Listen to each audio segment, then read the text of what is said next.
here on the planet Earth, we are victims. This is tantamount to being in a cosmic outpatient clinic.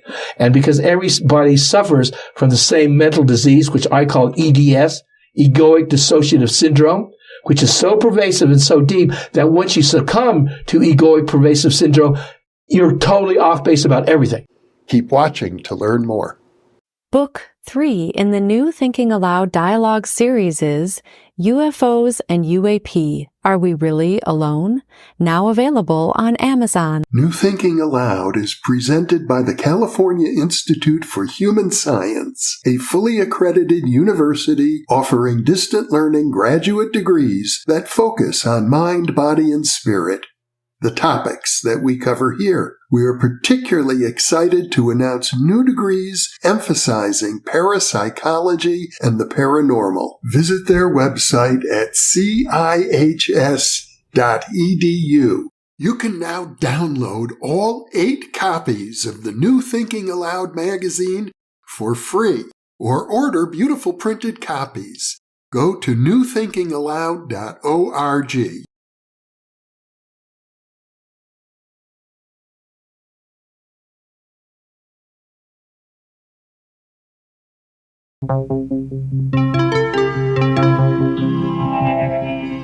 Thinking Aloud.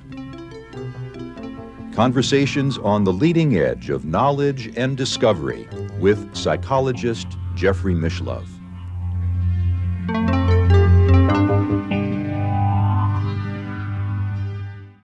Hello and welcome. I'm Jeffrey Mishlove. Today we'll be exploring the nature of conspiracy theories. My guest is Darryl Robert Schoon. He is the author of Light in a Dark Place, The Prison Years. He is also author of a novel, You Can't Always Get What You Want. He is a minister in the Church of Universality in Tucson, Arizona, a spiritualist church. Now, there are 3 previous interviews with Darryl on this channel, one about metaphysics, another one about spiritualism, another one about money, but they've all been leading up to the interview that we are about to have now on the nature of conspiracy theories. Welcome. Thank you for having me, Jeffrey.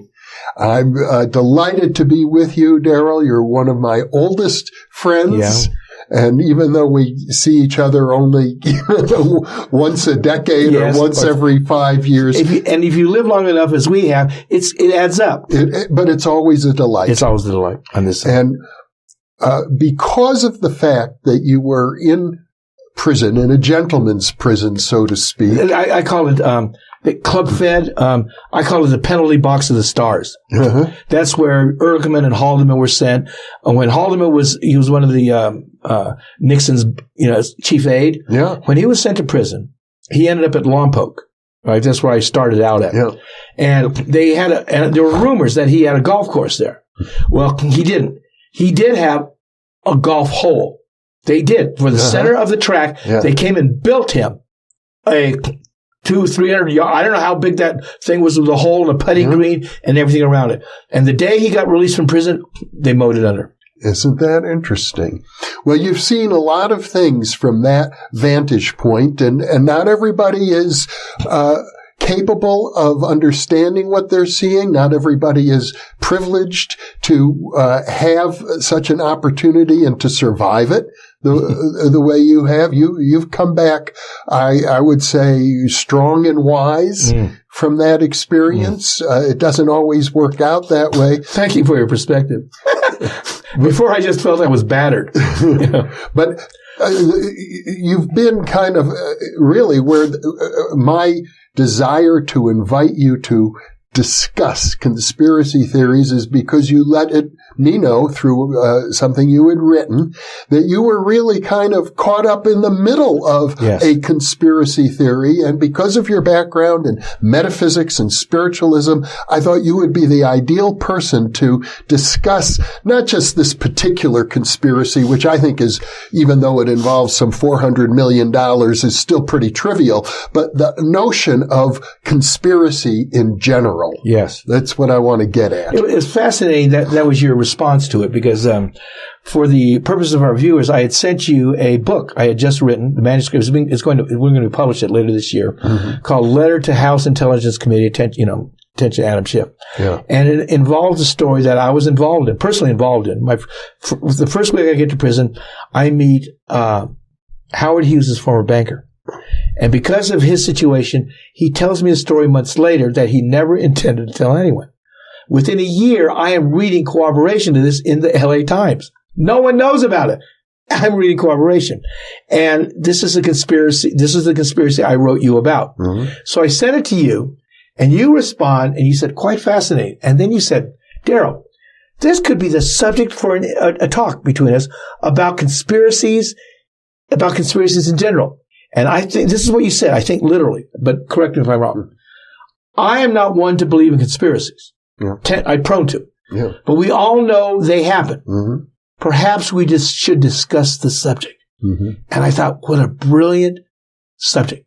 And what a way to enter into this. Yeah. And then I thought, well, how do we do this? So I've come up with my entry into this. Mm-hmm. Okay. Now, Jeffrey, imagine that you, along with I, and all these other people, men and women, are chained in a cave. Our necks are chained to the wall. Our legs are chained to the wall. We cannot move. We cannot move our heads. And we cannot talk to each other. Okay? Or we can't see each other. Okay. Sounds like something out of Plato. Yes, exactly. Mm-hmm. And that behind us there is a fire. And people are carrying objects in front of the fire, so the light from the fire projects these images onto the wall in which you and I and everyone else sees. This is exactly Plato's allegory of the cave, metaphor of the cave. Yes. All right? And we don't know what's happening. And the people who are carrying the objects are talking, and we hear that, and we think these are the voices of the objects in front of us. Yeah.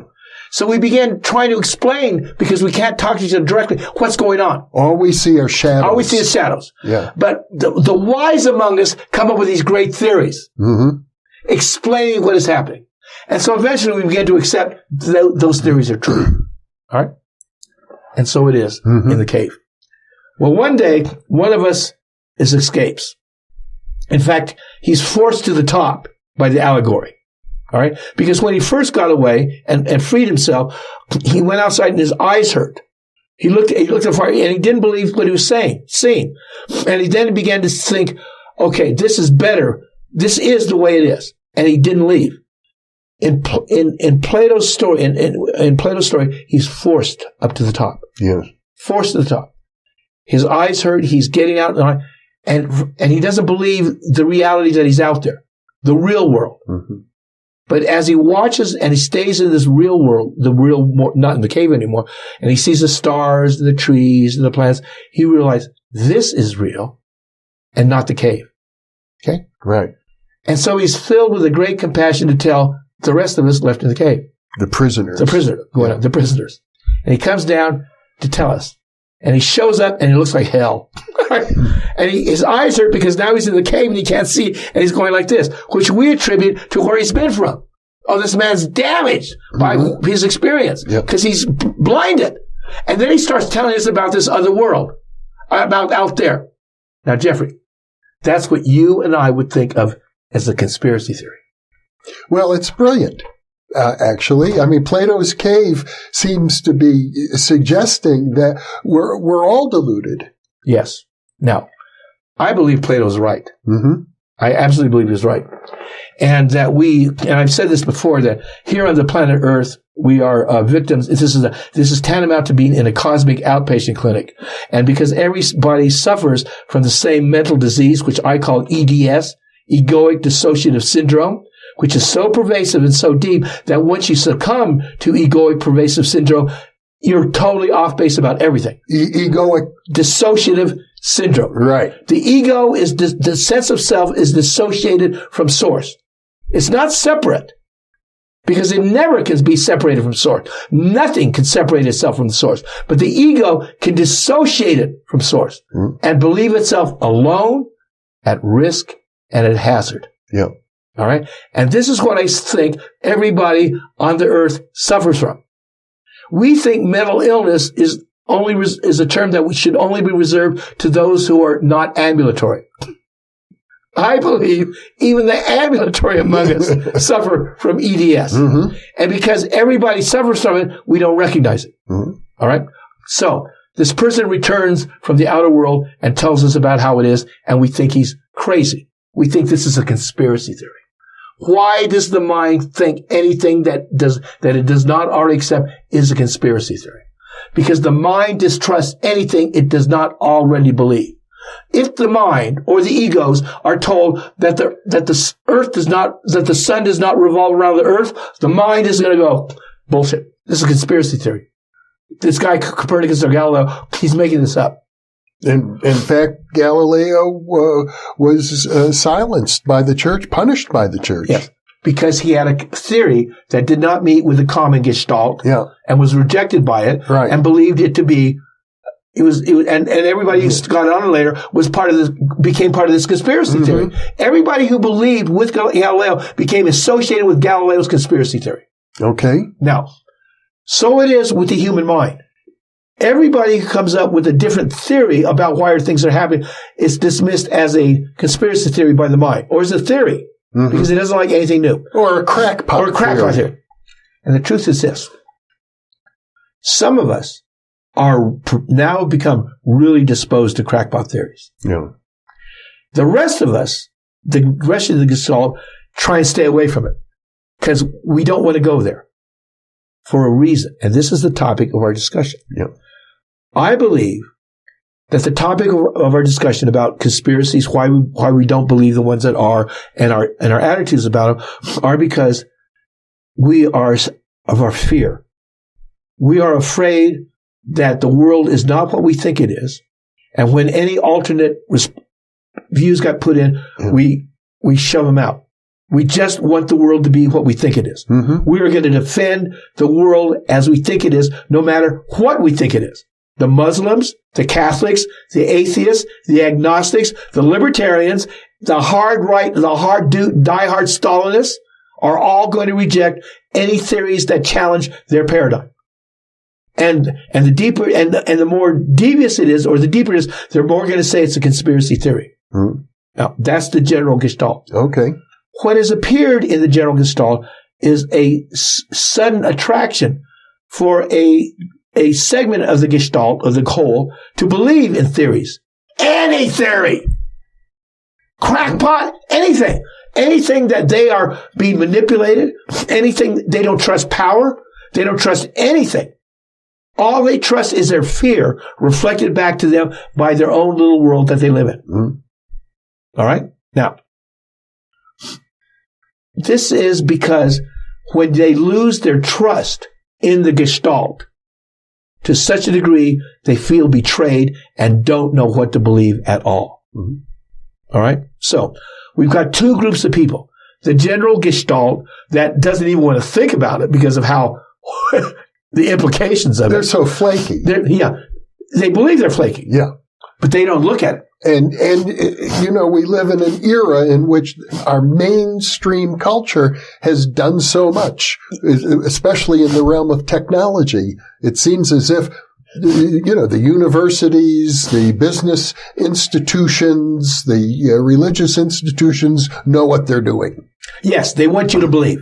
There's a foundation of belief in the present institutions that they don't want challenged. Now, what brought this thing to your attention was my book. Yes.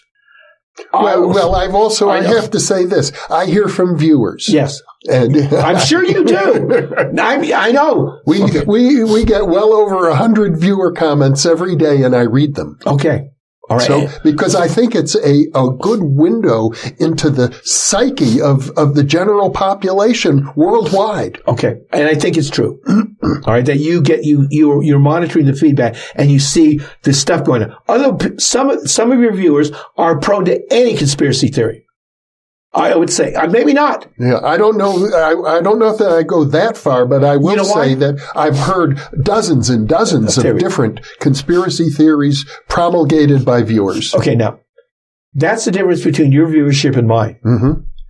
I talk about money. Yeah. Hardcore money. And I've always said that it's a conspiracy of the bankers and government to suppress us and just profit off labor and productivity. We just completed an hour-long discussion about that. I thought it was quite cogent and very passionate on your part, too. Okay, because, irrespective of whether it's true, I believe it. Yeah. And because I have put this out there, a huge segment that I've attracted to me are of the conspiracy types. Mm-hmm. Huge segment. Mm-hmm. Unlike yours. I think that any general viewership is going to get all this stuff about conspiracy. I think mine is more particularly prone. Okay. Male, distrust of authority. I have quantified their fears in a very realistic ways, and I put them up there, and they bought it. Mm-hmm. Well, I think they bought the truth, because I'm not trying to convince them that they should be afraid of everything. I'm just saying in this one area, the bankers and government, for self-interest, have colluded to manipulate the financial system so they benefit and we don't. That's all there is to it. Very simple. All right? And understandable from a human point of view. We're talking about the other conspiracies. We're talking about the crackpot conspiracies, or what we consider crackpot conspiracies. Do we consider the conspiracy of aliens trying to take over this planet a crackpot theory?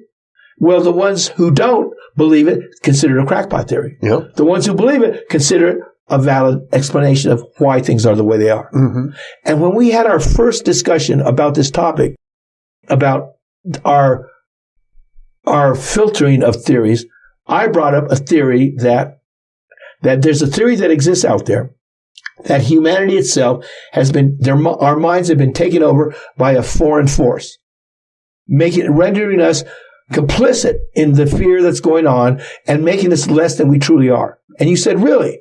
I said, yes. And the source of this, Jeffrey, is Don Juan Matus. Oh, Carlos Castaneda. Carlos Castaneda's teacher. Uh-huh.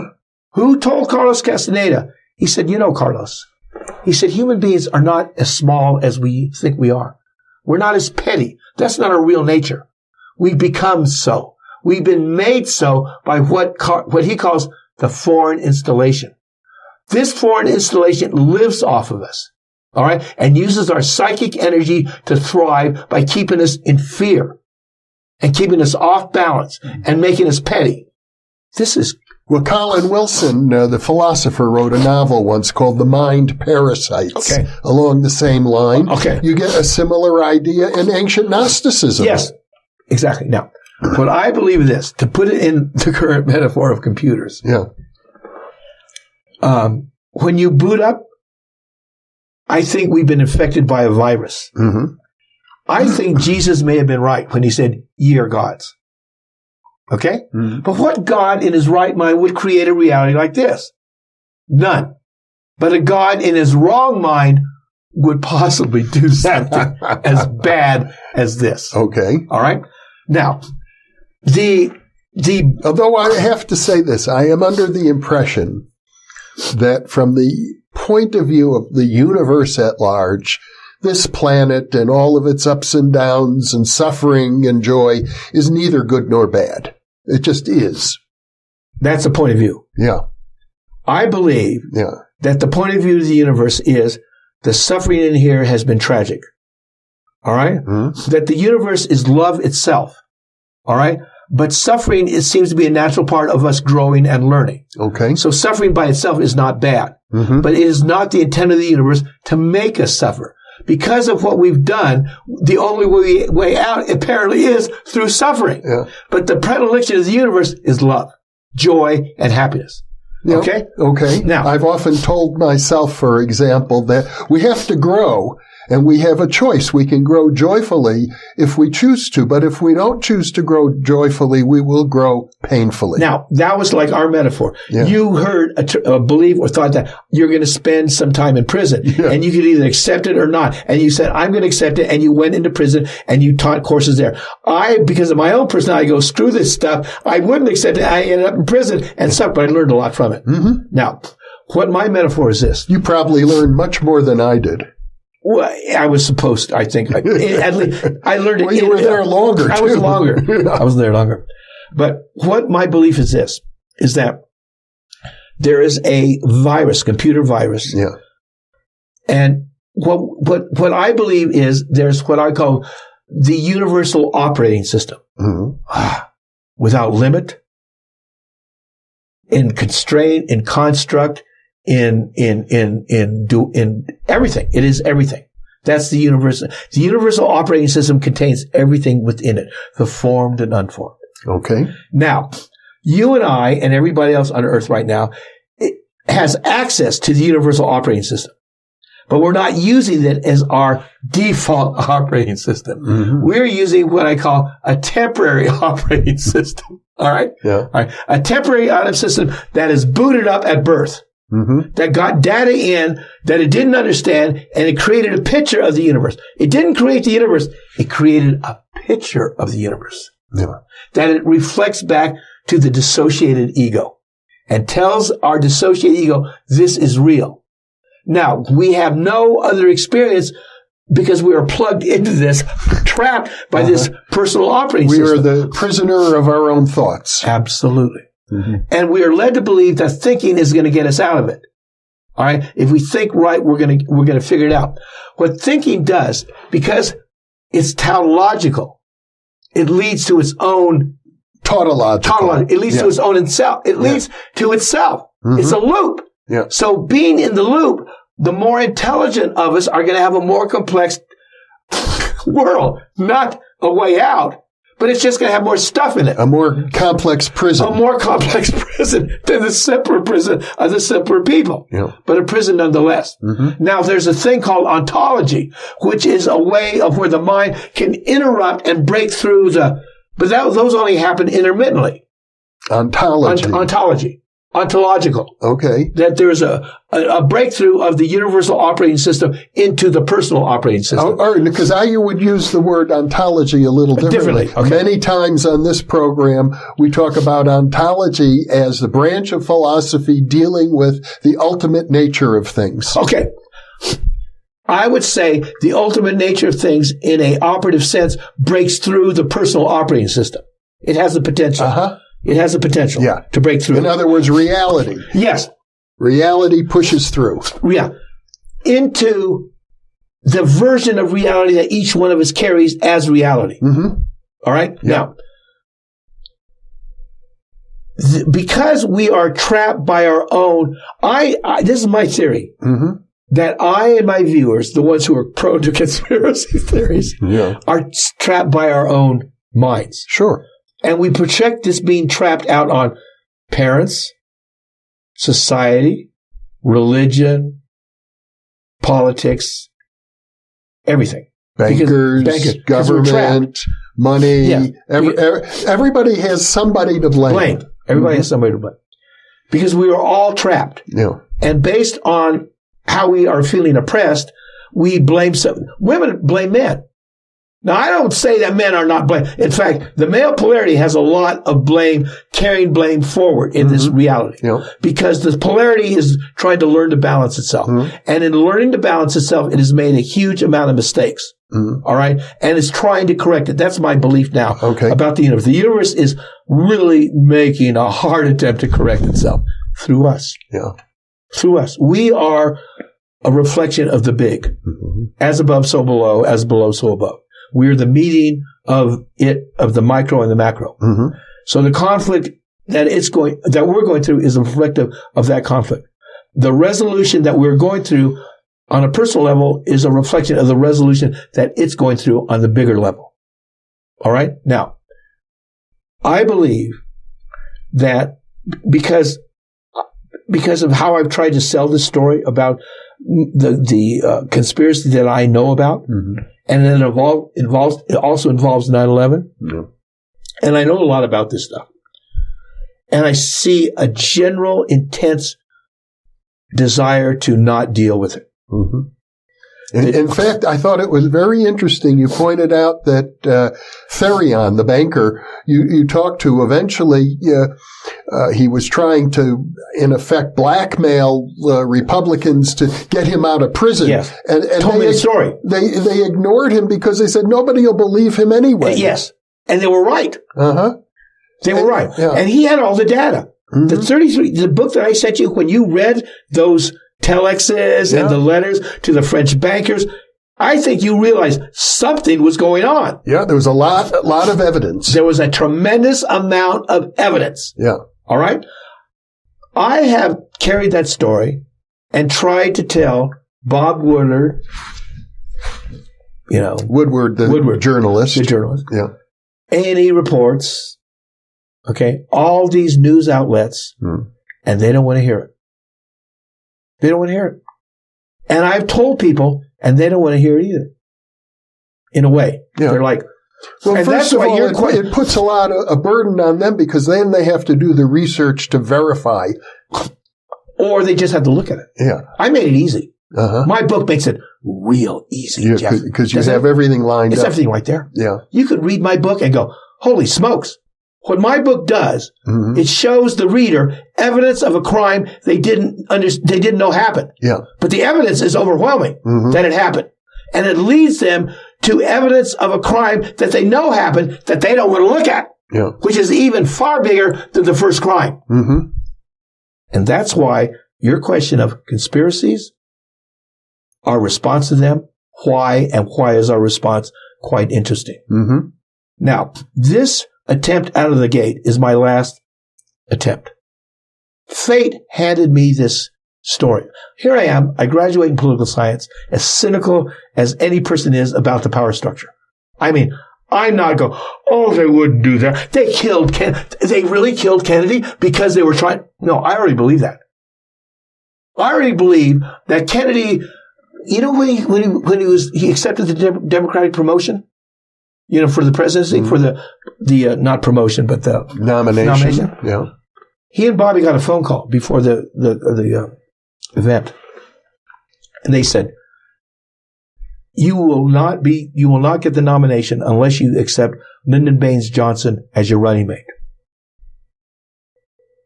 The Kennedys hated Lyndon Baines Johnson. They hated him. That's pretty well documented. Okay. Yeah. I mean, not the phone call, but the animosity. Yeah, anyway. And they got that phone call. Mm-hmm. And they wanted power because without it, what are they going to do? Yeah. He becomes the president. And one of the first things that Kennedy did was they issued $20 million of silver-backed U.S. currency in 1962. The first time this was ever issued since the Fed took over the banking. Silver certificates. Silver-backed money. Yeah. Real money issued not from the Fed, but from the Treasury. Oh. Ever since the Fed, which is a conglomeration of foreign banks, took over the Federal Reserve, the Treasury never issued a dime. It was all Federal Reserve notes. Issued in the form of loans to the commercial banks. Okay. Kennedy took office, and the powers that be knew that his father and the Kennedy boys hated the Federal Reserve. They hated the bankers. They knew exactly what they were doing.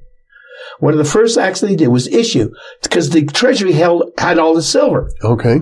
So they issued $20 million in currency from the U.S. Treasury, the first time the Treasury had acted in that capacity in 50 years. In 1913, the Fed took over all the currency operations of the Treasury. The Treasury had issued U.S. money since 1776. 1913, they stopped. Okay. The Fed came in. The Kennedys got elected. One of the first things they did was issue $20 million of money out of the Treasury backed by silver owned by the Treasury. Okay. 1 year later, Kennedy was dead. Shot. One of the first acts that Lyndon Baines Johnson did was recall all the silver-backed money and sold the silver off in the Treasury. So we can never issue silver-backed money again. Now, you don't know that. No. I know you don't. Yeah. You know why? Nobody does. Except the very few. And I'm among them. Because I'm conspiratorially inclined. Now, I don't believe most of the conspiracies that many of the people who read my writings believe. I believe most of them are crap. And I know why they believe them. I know the desperate believe anything when they're looking for desperate change. But I know what I know. Mm-hmm. And I'm able to differentiate between that and that. When I was busted, when the guns came out, they tried to turn me. The feds did. to cooperate. So there I am, locked up in not my best day. Handcuffed. In the seat next to the agent who's driving me across the Golden Gate Bridge to the federal building where he's going to book me. He's trying to have a conversation with me. All right. And he said, do you know who killed Kennedy? They've done research on it. You got to get on Darryl's good side. He's very political. Well, you know what? I couldn't give a shit at that moment. But he's charged with trying to get me to... He's trying to get you to talk. Loosen you up a little. Yeah. So I'll cooperate. Give up everybody I know and who they are and cooperate and turn state's evidence against them. Sure. Okay, that's the deal. There was a lot of pressure, I imagine. And I said, no. And he said, well, he said, I was in the Army. And after I got back from Vietnam, I was in a Texas state task force that was charged with looking into the assassination of Kennedy. And he said, you know what we concluded? LBJ was behind it. Now, I had already read things to that effect. I read, Billy Joe Ray Estes talked about all the people. They said Johnson killed his sister along with all these other people. He was bloodthirsty when it came to power. He didn't care. He just wanted the power. But I didn't care. But he told me that their task force had come to that conclusion. Now, and I've heard many other theories. And I don't care. Yeah. But I don't believe a single bullet shot by Oswald went around all those times and did that damage. And most Americans don't believe it anymore either. Yeah. They didn't know what to believe when it happened. But they had a jam down their throat. Now, many Americans heard that right after 9/11, that they found evidence of enormous millions of dollars of puts being put on United Airlines and American Airlines, the two airlines that were involved in the crashes. Yeah. Puts are bets that the stocks are going to go down. Right. All right. All this, somebody was trying to profit because the bets were placed there weeks before on the two airlines. They were traced to Alec Brown and Company. All right. A trading unit of Deutsche Bank in Germany. The head of that trading unit was a relative of Buzz Krongard, a CIA agent, a long-standing CIA agent who resigned shortly thereafter. They never pursued it. The media didn't. There was no outcry. People didn't go, hey, follow this up. Nothing. All right? Now, another thing. The planes that went down in the World Trade Center, they had black boxes. All right? Remember that flight that crashed in the mid-Atlantic? It was flying from Argentina to Europe. All right? It was a big airliner around 10 years ago. Oh, I don't remember. Well, they went all the way down to the bottom of the ocean and found the black box. All right? That's how important those black boxes are in reconstructing what happened. Right. They never found and looked for the black boxes in the planes that hit the World Trade Center. They never found and looked for the black boxes that allegedly was in the plane in Pennsylvania that went down. All right? Now, I know this stuff, Jeffrey. And if other people wanted to know it, they can know it too. They could, but they don't want to know it. And I understand it. It's fear. Well, it's also the question of, suppose you do know, as you say you know, so what? What are you going to do with that knowledge? Exactly. You're true. What are you going to do about it? Well, maybe if, this is crazy, this is exactly what the socialists feel. If enough people were socialists, we wouldn't have a capitalist system. Well, that's not true. And you're absolutely right. If you did know about it to the degree I know about it, what can you do about it? Because the truth is, I haven't been able to do anything about it, and I know more about this stuff in this level than other people do. What I sent you was my last gasp. Yeah. My last gasp on this story that Norman handed me in prison. And if it doesn't make it, it's not meant to. And the possibility may be, because of the disarray of Trump, because of the disbelief of the American power structure, because of the inability of Americans to digest what's going on, maybe this down their craw may go, well, maybe this is true too. Maybe they're so shell-shocked by the events of the last year and seen what they never believed to be true, possibly, that they're going to be open to this last little bit. Now, which gets into the thing of our whole gestalt about conspiracies and fear, which leads me back to the thing of, listen, perhaps this story won't move anything. Perhaps it won't get anything done. And it leads back to, well, what can be done if there is a foreign installation on our minds? On our minds. Yeah. The mind parasite. The mind parasite. Yeah. Because I believe not necessarily the story of the science fiction thing, but I do believe, because I really believe Don Juan. And I really do believe Carlos Castaneda. I really believe it. All right? And I believe it in a way that I didn't believe when I first started reading this stuff in the 70s. And I've read all the naysayers, why they believe his wife said, well, he made this stuff up. Other people say he made this stuff up. So I remember when I first started reading Carlos Castaneda in the 70s. And I knew people were saying, he's making this shit up. And I'm going, you know what? If he's making this up, he's saying a lot more truth than I've read anywhere else. I mean, his insights, Don Juan's insights into humanity, into in the incredible way that his little band of followers, disconnected to Judeo-Christian thought, disconnected to Hindu mythology, disconnected to theosophy, disconnected to everything that I was familiar with in my own line of inquiry. He said things were absolutely astounding in terms of insight into real power and the lack of it. And my understanding is that the teachings of Don Juan, whether true or false, whether Castaneda made it up or not, I at one time heard the great anthropologist Margaret Mead say, as far as she was concerned, it was totally consistent with the global shamanistic tradition, and I think as well as consistent, as we mentioned earlier, with Gnostic traditions. Yes. So now what we have is this. We have, because Don Juan was a part of this Gnostic indigenous thought of spirit. Everything is alive. Everything is alive. When he was talking to Carlos Castaneda about mescaline, he took it. He under very ritualistic things. Right. This graduate student from UCLA takes mescaline with Don Juan. And what I loved about it, he said, Carlos Castaneda, at one point, Don Juan looked at Carlos Castaneda and said, Carlos, you think I'm a stupid Indian, don't you? Now, here's this graduate student writing this PhD paper. Oh, no. He said, yes, you do. I know exactly what you think. And I don't think less of you. I just want to tell you that you think I'm a stupid Indian. It's all right with me, whatever you think of me. I don't care what you think of you. Holy smokes.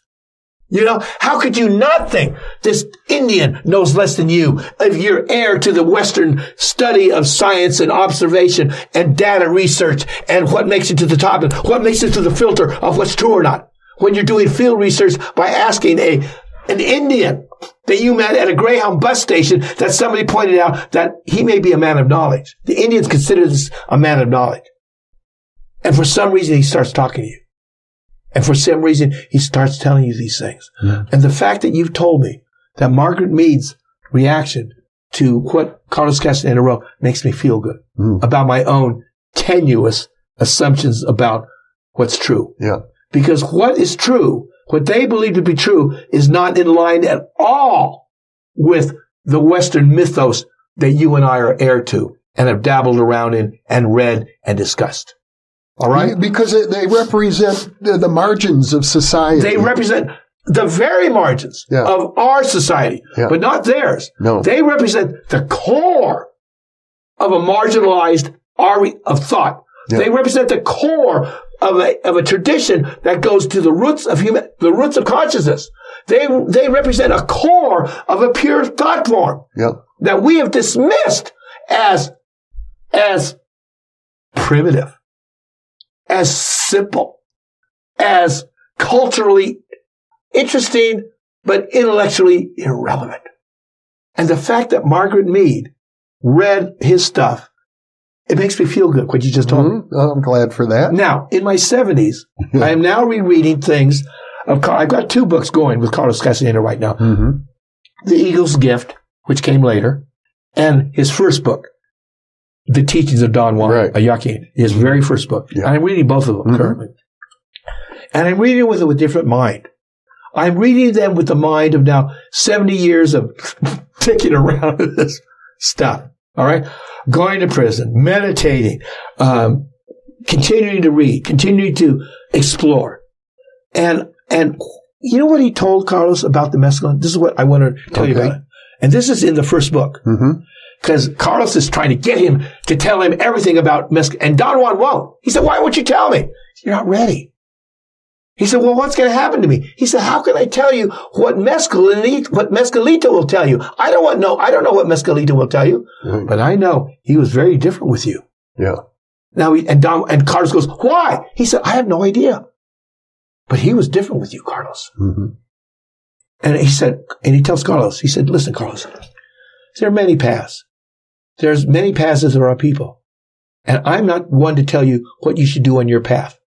But whatever you do it to the fullest of your belief until it no longer becomes your path. And then when your path changes, change with full intent. Don't hedge here and don't hedge there.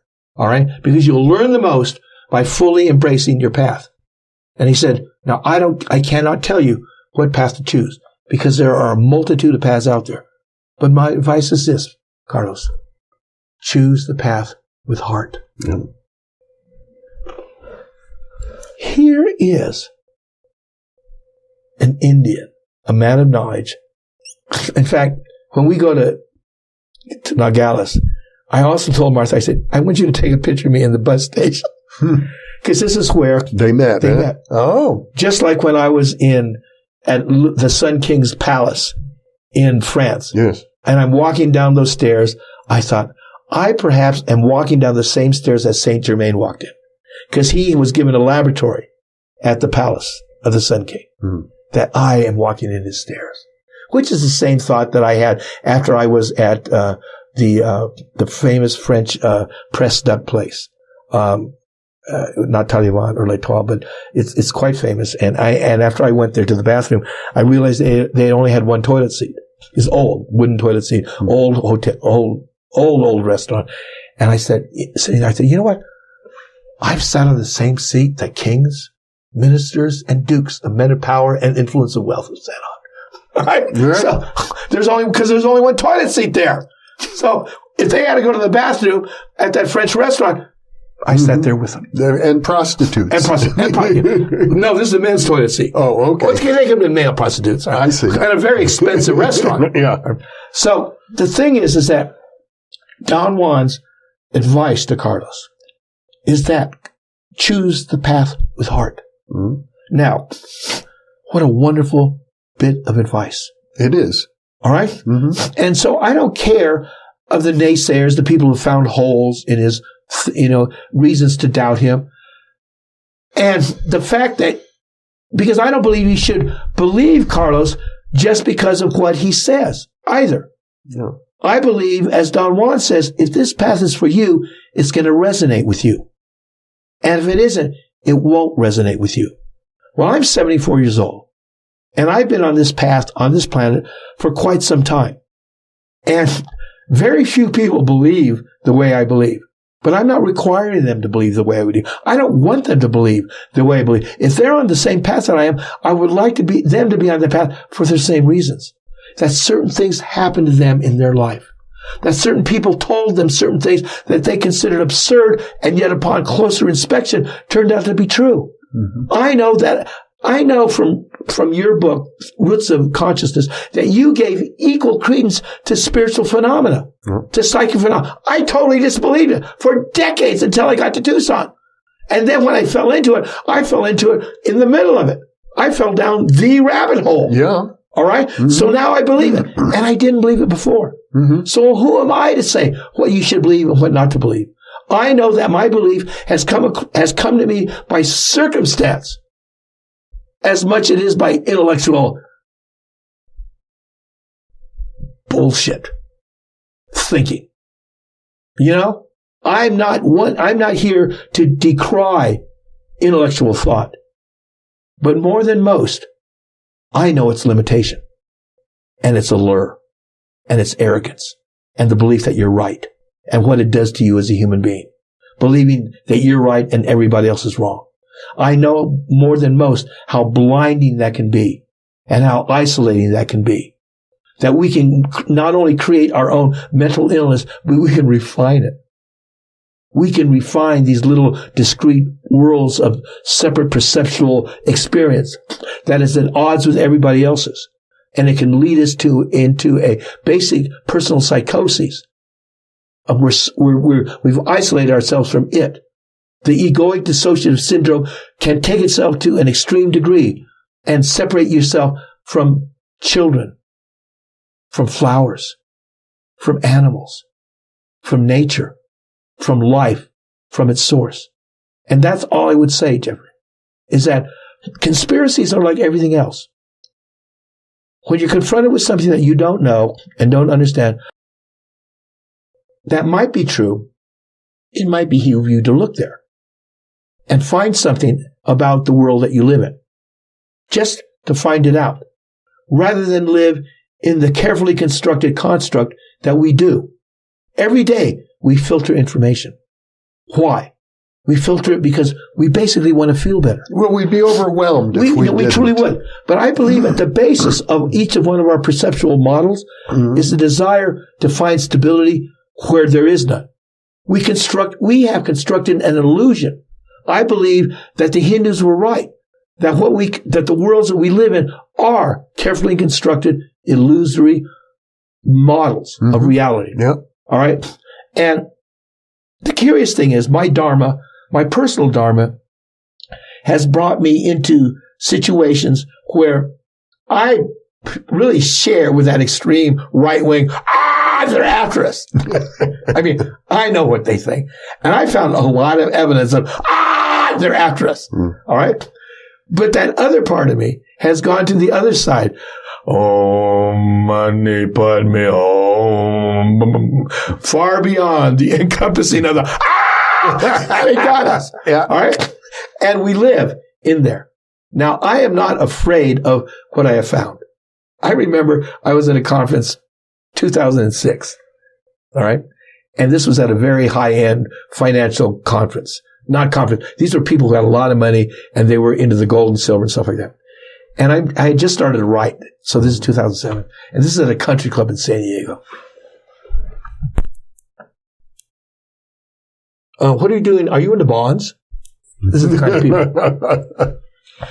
And I'm talking to somebody across from me. And he looks at me and goes, "You're that Darryl Schoon?" And I go, "That's writing these articles." He goes, "Yes." He says, "My doctor has told me to stop reading those kind of articles because I'm going to get a heart condition. It's going to make me crazy." He said, "How do you maintain your sanity?" And I didn't look at him. I never considered losing my sanity over this because I never thought my sanity was at risk. Yeah. I was led there through curiosity. What is going on? Now, my curiosity is really big, Jeffrey. You've known me all these years. Yes. All right. And I have ended up in places that you didn't, but you ended up in places that I didn't expect. You've talked to people that are amazing.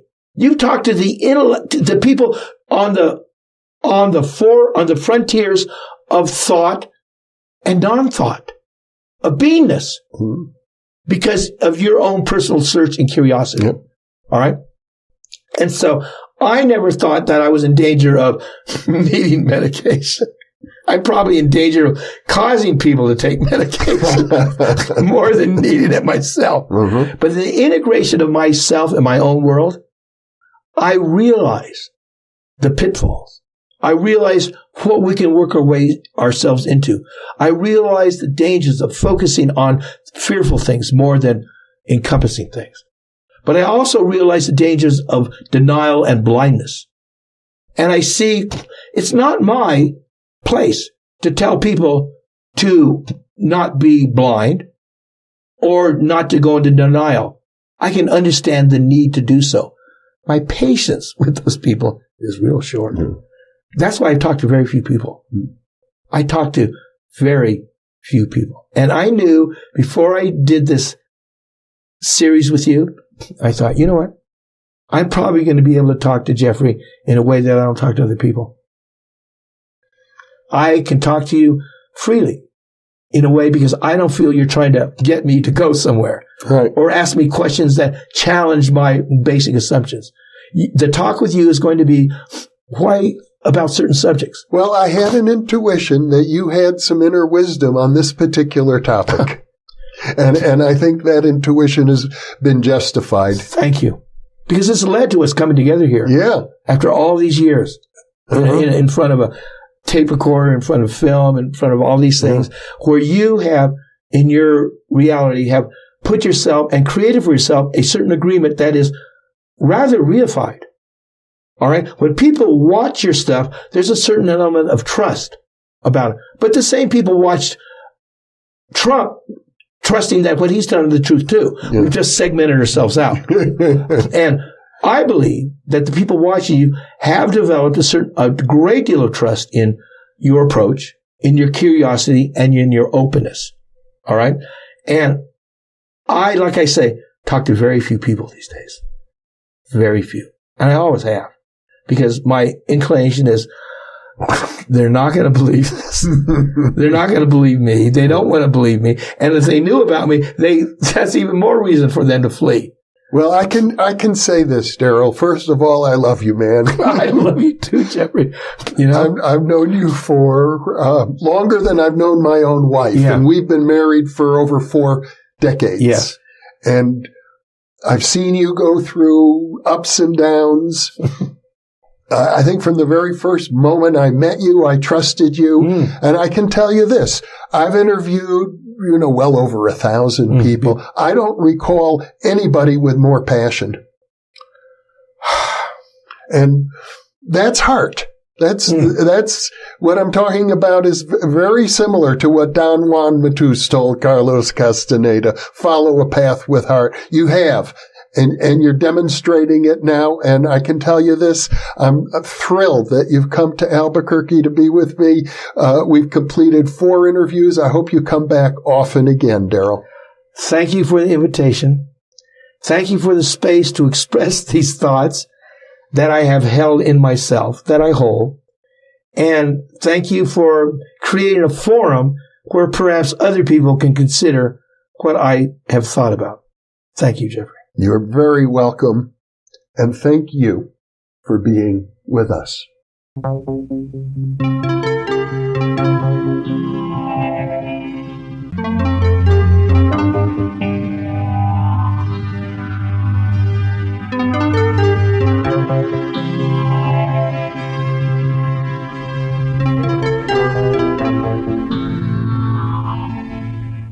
Book 3 in the new Thinking Aloud dialogue series is UFOs and UAP, Are We Really Alone? Now available on Amazon. New Thinking Aloud is presented by the California Institute for Human Science, a fully accredited university offering distant learning graduate degrees that focus on mind, body, and spirit. The topics that we cover here. We are particularly excited to announce new degrees emphasizing parapsychology and the paranormal. Visit their website at cihs.edu. You can now download all 8 copies of the New Thinking Aloud magazine for free or order beautiful printed copies. Go to newthinkingaloud.org.